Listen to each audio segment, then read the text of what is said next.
I found that Spotify, they actually had a very interesting model when it came to Agile and how they work together. So if you think about Safe, their structure is kind of similar, but with less process.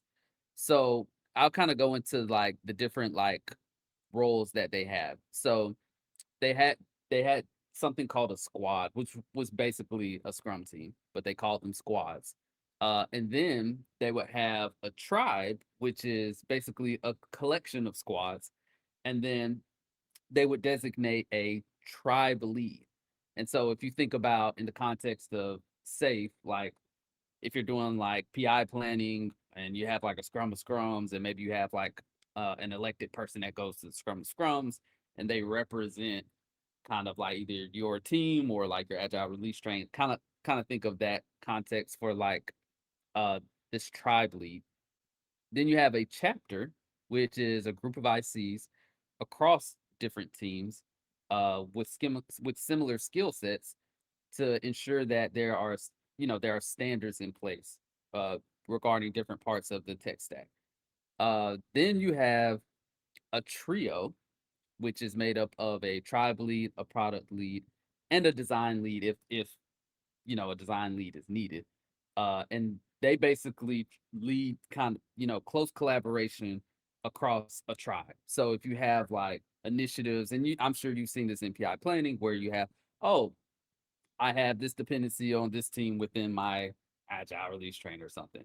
Then you can kind of think of a trio as driving those initiatives and making sure there's like alignment across the tribe. Then you have an alliance, which is made up of multiple trios for collaboration across multiple tribes. So obviously, like this is like very unconventional from what I'm used to seeing. Uh, I'm I'm gonna guess and say you haven't worked in that type of environment, Hollywood, but please correct No. me if I'm wrong. Um, but when I was reading up on this, it sounds like it worked for them, and that's kind of the point that I want to make is that agile looks very differently from team to team, from company to company, but the key point is like do what works for you, like just going back to what we were saying about deploying. If you're deploying multiple times a day for a reason, not because somebody said deploy 10 times a day, but if you're deploying for a specific reason and it's working and it's not disruptive, like you said, then do that. If you need to deploy a little less often once a sprint and that works for you, works for the business, do that.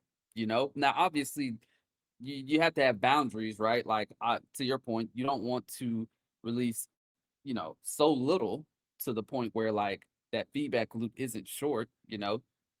But I mean, as long as you're able to adapt, do what works for the team, do what works for the business.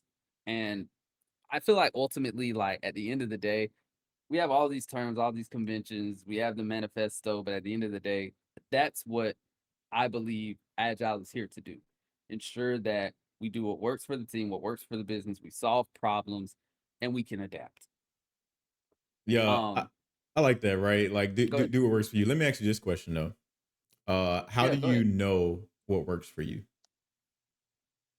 That is a great question. And I think you have to take feedback from both the team as well as from the business side, right? Like I think you said something in a previous episode that really stuck with me, which is as an engineering manager, and by the way, I'm not trying to say that engineering managers are solely responsible for making sure agile works, but uh you said as a manager you have to manage up and manage down, right? And so kind of pulling on that same thing, I think you have to ensure that it's working from different sides, right?